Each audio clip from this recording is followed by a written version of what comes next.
Good afternoon. You're watching us here on Midcap Radar. We come to you live from the CNBC-TV18 Motilal Oswal studio. You've joined us on a day where the bulls are on the front foot. We have 150 points in terms of gains for the Nifty. Sensex up 400 points.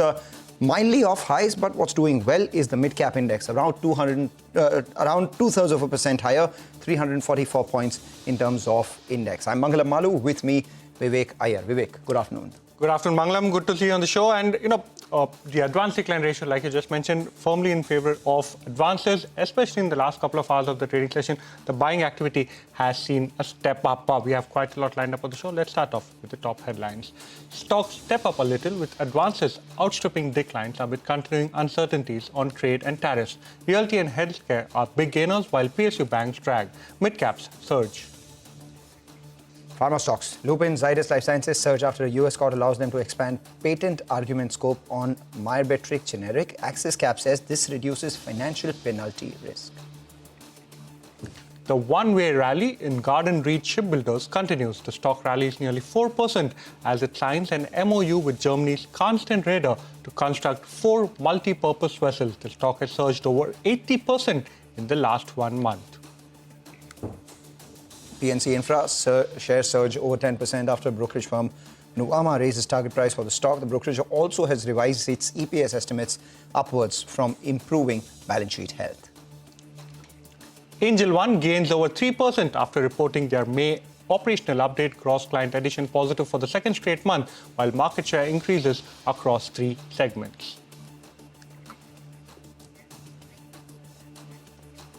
Welcome to Midcap Radar. Well, even as we speak, around 5 minutes back, it was mostly in the green, but now what we're seeing, a little bit of selling pressure across select names, especially in the last half, 10 to 15 minutes. Which are the stocks that are taking a bit of a sell-off or a bit of a tumble? Look at the entire OMC pack. Names like HPCL, IOCL, as well as BPCL, 3 key names, all of them trading near the day's lowest point. On the other hand, a select name like Britannia is at the day's highest point, up almost 1% in the session today. But a whole host of stocks is what Pharma has on his list. He has the entire list of stocks that are moving as far as the broader end of the markets are concerned. Pharma's over to you. The broader market's continuing to do well, even as expiry-related volatility in the benchmark index. We start off with some of the gainers then on the broader end of the spectrum, and Brainbees Solutions is now at the highest point of the day, 11% higher on that stock, nearing its IPO price, closer to around 460. JM Financial is the other one. Clean Sciences has seen a bit of a spike on the last few minutes, and Triveni Engineering too, trading with healthy gains in today's trading session. And some of the newsmakers, though, in today's trade as PNC Infratech, as you just highlighted. Welspun Living is off the highs of the day after an initiation note that came in earlier in the day. Welspun Corp also, after the order win, has started to move higher in the last few minutes, and Garden Reach, of course, 80% higher in the last 1 month. Real estate as a pack doing well ahead of the RBI policy tomorrow. Bisobha, Brigade, Prestige Estates, all of them seeing gains of anywhere between 3 to 7% in today's session, and all constituents of the Realty Index trading with gains today.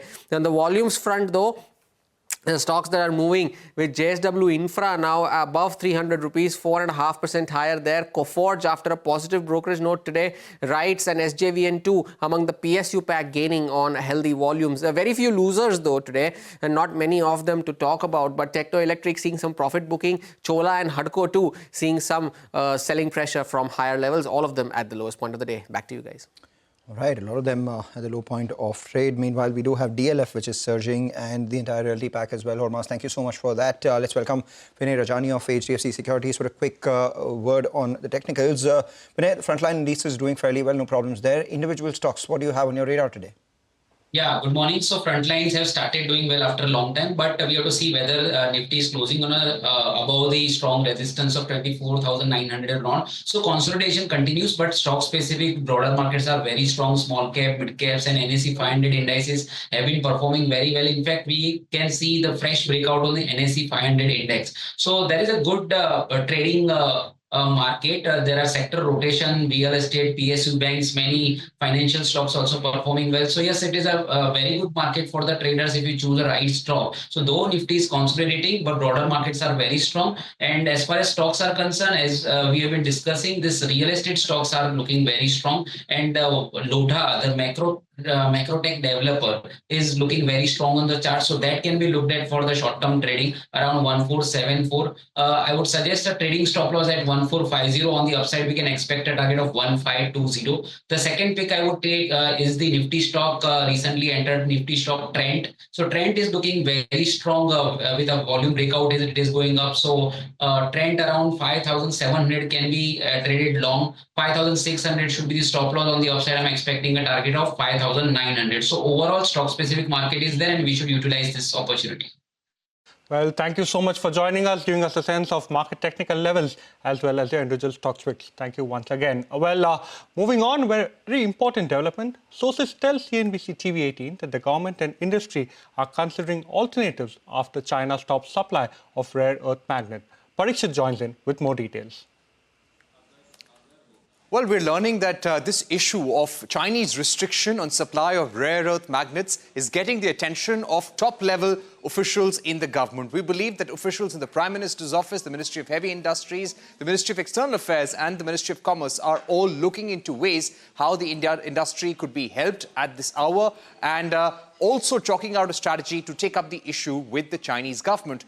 We believe that the Indian embassy in Beijing is trying to arrange a visit for the industry delegation from India to meet representatives of the Chinese government, Chinese Commerce Ministry, so that they can make their case and request them to ease rules for Indian companies. Now, no Indian company has got its supply of rare earth magnets since the 4th of April when this new notification came into effect, whereby the Chinese government mandates that every supplier in China, if they are giving goods to any country or company around the world, then they must get an end-user certificate. They must get a clearance that such exports will not be used for any dual use or for any defense weapons for that matter.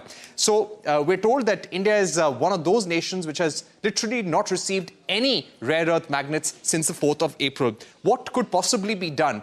One issue is that the industry could look at importing full assemblies or sub-assemblies instead of rare earth magnets alone.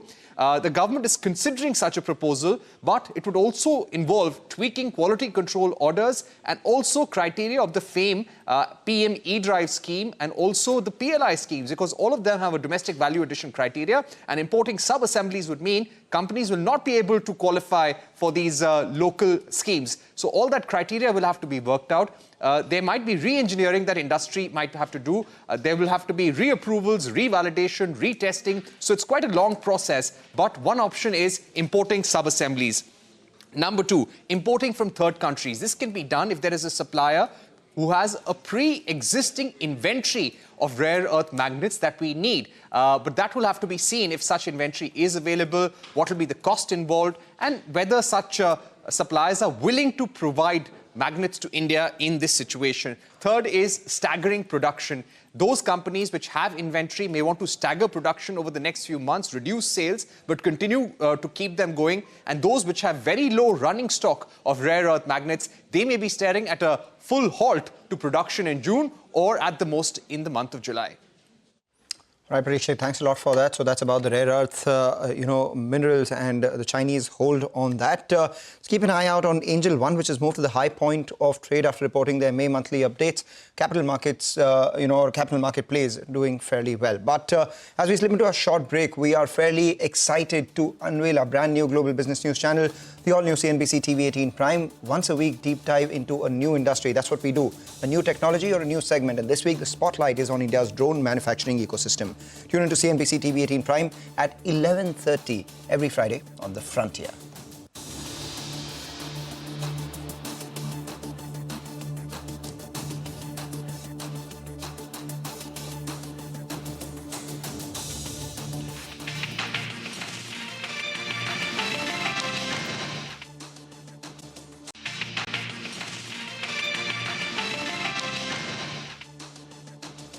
We have on our show today commercial space service providers office. We have Amit Ramani, who's the chairman and managing director, joining in to discuss the business, the prospects for FY26 and the performance that the company reported in FY25. Amit, always a pleasure speaking with you. 47% revenue jump, 48% EBITDA jump, margins up by almost 500 basis points in the fourth quarter. You've achieved a few, metrics that you had guided for earlier as well when it comes to operating seats and overall revenue growth and margin improvement. The question is, what are you targeting in FY26 when it comes to one, the number of seats that you're looking to add, secondly, the occupancy, and third, most important, what is the kind of revenue growth that you're foreseeing? So Mangalam, thank you for having me on the program. Always a pleasure. So in terms of the guidance for revenue, we are looking at about a 30% growth year on year. So essentially crossing about 1,500 odd crores. In terms of number of seat additions, it will be similar. We added roughly about 39,000 seats this year. We would target to add another 40,000 seats in FY26. And in terms of occupancy, we have kept a good pace, right? If you look at FY24, we added, roughly about 30 odd thousand seats, and we sold about 37 odd thousand seats. What we were able to achieve in FY25 is we accelerated the number of seat additions to 40,000, but in addition, we were also able to keep pace in terms of our new seat sales. We sold 53,000 seats in FY25. So we feel this kind of a pace will allow us to continue to keep occupancy in the 70+% range for the overall portfolio and about 84-85% for the mature centers, which are 12 months or more. That so 70,000 seats is what you did as far as FY25 is concerned. At the current growth rate, what kind of EBITDA margins are you expecting? Any significant capex, will that dilute margins? So, from our standpoint, we are looking at FY26 as the year for building. And what we are targeted to achieve in FY26 in terms of EBITDA margin, we already achieved in FY25. So we don't foresee much change in terms of the EBITDA margin because I think it's improved significantly from FY24 and would be in the similar range for FY26. From our standpoint, we see this as a year of building where we are looking at various avenues for growth. One being our design and build services, which is basically our fit-out services, which has done well. Almost about 290 odd crores of the 1,200 odd crores came from there. We are also launched Office Tech Labs, where we are providing technology solutions to our client companies. We also believe mobility, which is meeting room by the hour, seat for the day, I think are areas which will grow. And then we have also launched what we call as cafeteria management services, F&B, cafeteria management services. All of these avenues give us, huge opportunities for growth, but they also require some investment in FY26. Hence, the margin improvement we see would be similar to what we saw in FY25. Preempted my next question actually by speaking about all these things because, every time we speak, it is usually your revenue being a function of the centers that you add, the occupancy increase in those centers and the yield increase in those centers as well.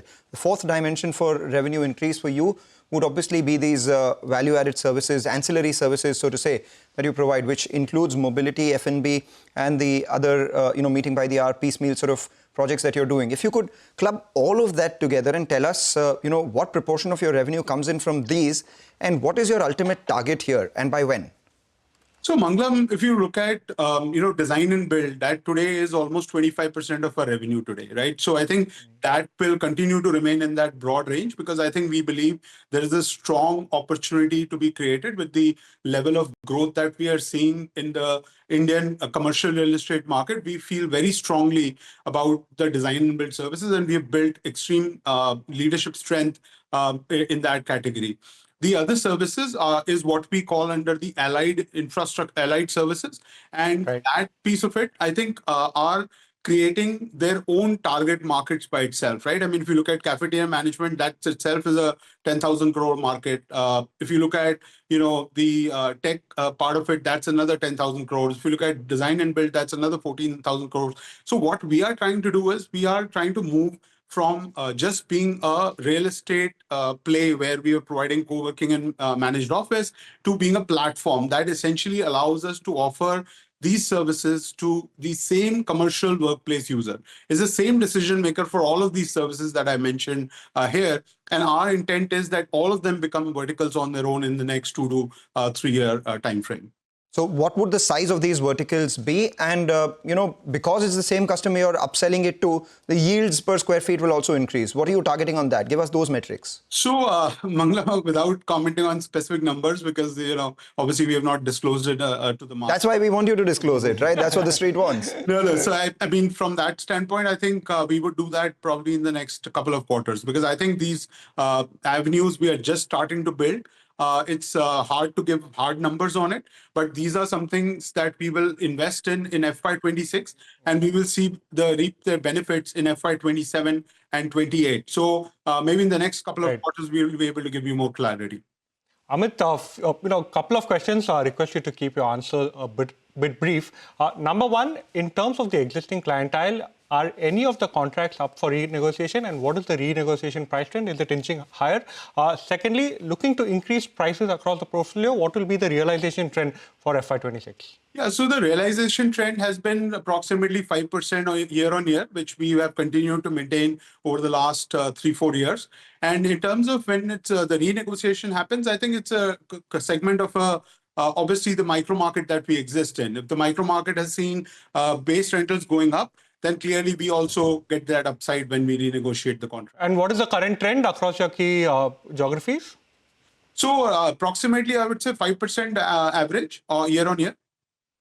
All right. So this 30% revenue growth that you are targeting, how much of that is predicated on rental increase? How much of that is predicated on occupancy increase? And how much of that is predicated on you adding newer seats? Break that up for us. It's a combination of all three. In terms of new seat additions, technically speaking, we currently are, out of the 135, we are at about 100,000 seats occupied. So even if I was to just fill these current live seats, I would achieve my FY26 target. So obviously seat addition is not that key of a metric, but yes, both the combination of, the realization improvement and occupancy improvement will impact that 30% growth. So you said that realization improves by 5%. Occupancy you were expecting to increase by about 15%. The other comes in from, the 10% comes in from ancillaries. Is that a fair estimate? No, not really, because if the seat the seats get occupied, right, the current seats, that will drive majority of the revenue growth. The 5% and the 10% of the ancillary obviously are a subset of that. But yes, the primary growth comes from the seats getting occupied. Got that. Thank you so much, Amit. Wish you all the best for an exciting FY26. Well, moving on, we are excited to unveil our brand new global business news channel, the all-new CNBC-TV18 Prime, bringing you insights from policymakers, business leaders, and economists shaping both the world and India's future. CNBC-TV18 Prime decodes global shifts and their impact on Indian businesses, giving you unparalleled insights. Tune into CNBC-TV18 Prime at 12 noon for the Global Reset and Global Lens at 8:30 p.m.